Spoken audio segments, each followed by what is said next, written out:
Good afternoon. I'm going to spend the first couple minutes talking about what artificial rearing is and give you guys a quick background of that, and then look at some of the behavior tests that I've done in the last couple years.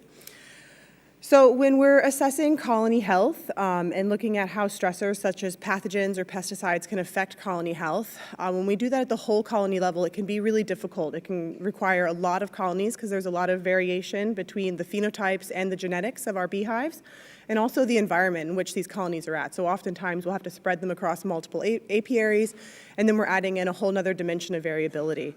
And then that becomes even more complex once we start to look at the brood, because the bees do a really good job of taking care of all of the larvae and the pupae within the colony.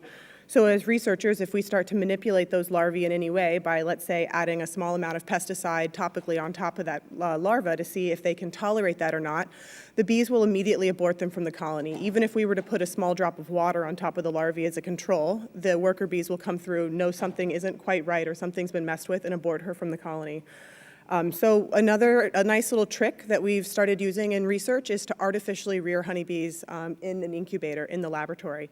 So on the, which side is that for you? On the left side of the screen over there, you can see there's an incubator that has some climate-controlled chambers inside of that, and then there's a sterile plate that actually has 48 pupil honeybee workers that are developing there in that plate. And so it gives us a lot of flexibility to run a wide array of studies where we can look at really controlled amounts of pesticides or even introduce pathogens and see how that might delay development or alter development or even cause mortality in those individuals. So as you can imagine, this is an extremely different environment for these worker larvae to develop in than it would be if they were in the hive. So in the hive, these larvae are going to be in a vertically oriented comb, whereas in the desiccator or in the incubator, they're in that plate that's actually just laying horizontally, so they're physically in a different position. The diet is quite different, what they're eating in the two environments. So in the hive, they're being fed on demand by the workers in the hive and by those nurse bees, and those pharyngeal gland secretions and mandibular gland secretions are being fed to them as they need it at the right ratio for their life stage, and it's a really dynamic diet that they're being fed constantly.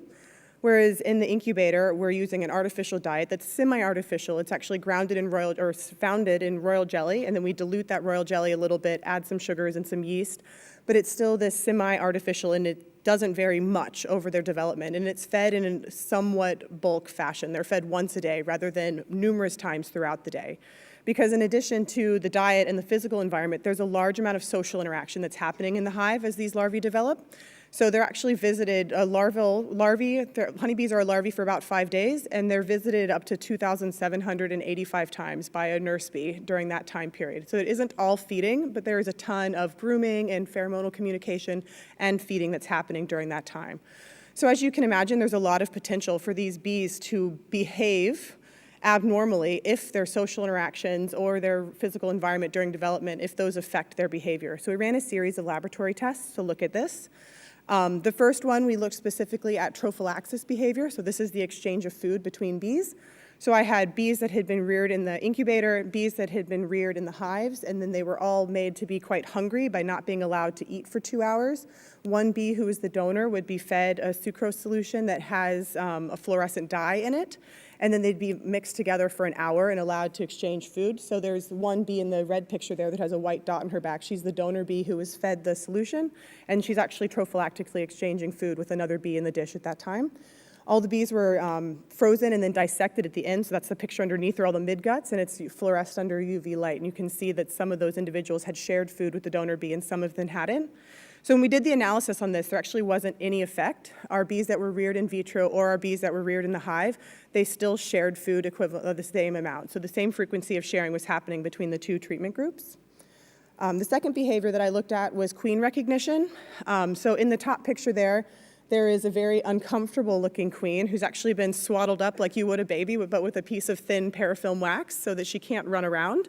Because it's quite difficult to, as it is, the way that we'd measured this was counting the number of bees and the total number of seconds that bees were contacting that queen. So if the queen's also running around in the dish, it becomes very complicated to do that. So she was restrained there, and then we counted up the total number of interactions or the total duration of interactions that were happening with her. And again, there was no effect. So trophallaxis and queen recognition seemed to be unmodified by this actual treatment with the in vitro rearing of the bees there. So the last thing I looked at was brood rearing or nursing behavior. This is a really cute assay that was just been published recently where you take a 4-day-old queen larval cell.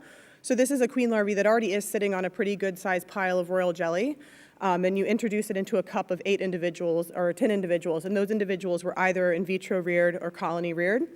And they're allowed to interact with that cell for 5 minutes, and you count the total amount of time that they spend with the head inside of the cell, which is indicative of them interacting with that larvae. And in this case, we did have a significant effect of rearing environment. So the workers that had been fed, had been reared in vitro, actually had less interaction with that queen cell than the ones that had been reared in the hive. So there's still a lot of unanswered questions in terms of the mechanism as to why that's happening, if it's that physical environment, if it's the nutrition. So there was some indication that we had reduced hypopharyngeal gland size in the workers that were reared in vitro, so they might just not be able to take care of the queen as well. Or it could be this social environment. There are lots of examples in other vertebrate species like rats and primates, but even in other invertebrates like roaches and mites that show that the social interactions during their juvenile development can actually affect their social interactions as adults. So there's still a lot to do there, but with that, I'm over time, but we've been doing that a lot, so okay, I'm good still.